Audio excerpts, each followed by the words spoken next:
Woden was waiting for me on the steps of the old building. Mr. Payne, let's go inside.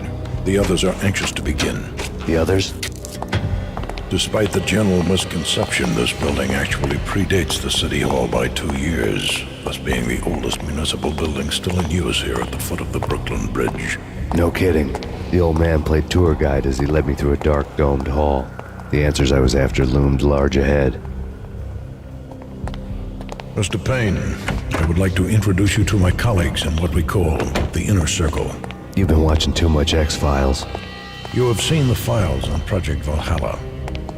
We can fill the gaps, provide you with the information missing from those files. We were all involved in the early stages of the project during the Gulf War. What's the catch? We would very much like to blow this thing wide open, but our hands are tied. Her name is Nicole Horn. She was the key figure in Project Valhalla. When the funding was discontinued, she simply refused to quit. She knew exactly what she had in her hands. Nicole Horn is the president of Acer Corporation.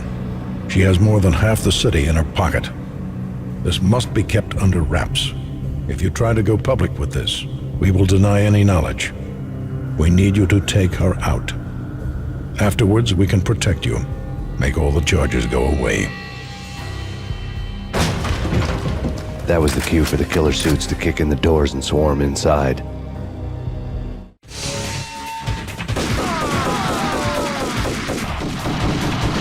It was an impressive floor show, but I decided to leave early anyway. It was only a one-story fall. Lucky me.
One of the monitors showed what was left of the Inner Circle. On screen, the so-called corpse of Alfred Woden stood up, miraculously waking from his dirt nap, looking smug among his dead pals. In the land of the blind, the one-eyed man is king. I didn't know how he'd pulled it off, but it was a pretty slick way to get out of all his promises. Most of what he had said fit too well to be a load of crap.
What is your answer to those saying that he's actually providing a service long overdue to the city? This crusade nonsense has gone too far. He's out of control. It must stop.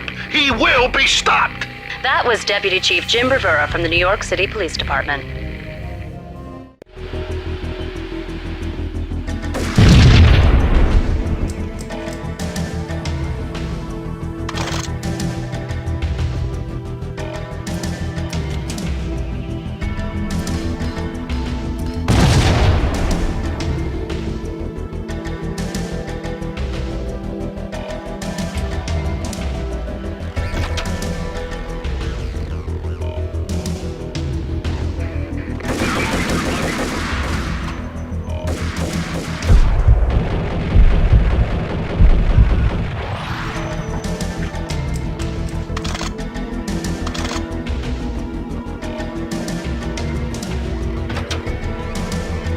A videotape lay on the desk.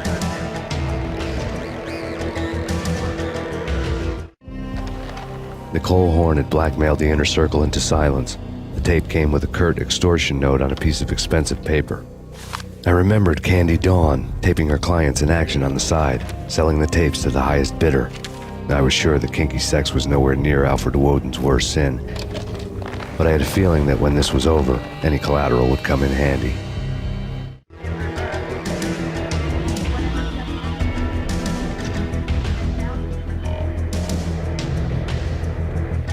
Woden had left me a present. Woden had taken care of my mission preps with military precision. The critical areas in the Acer Corporation headquarters blueprints were circled in red. The president's office was at the top of the building, right below her penthouse suite. The elevators were controlled by a security computer, part of the mainframe located underground below the building. The high-rise was sealed as tight as a sci-fi fortress.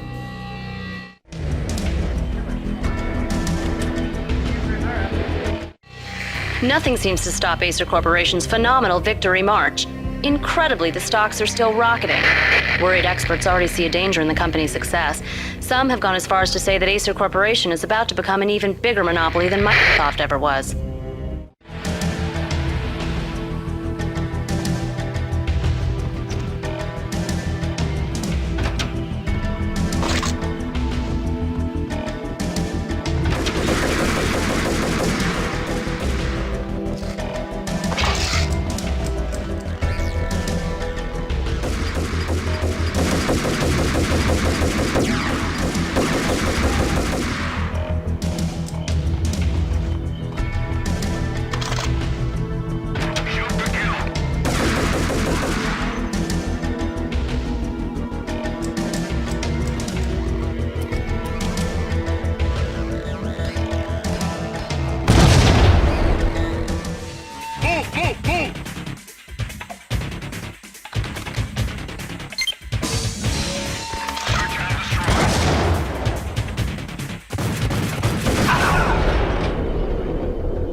Sundance Kid, a hero's end, going out with gun. Yo,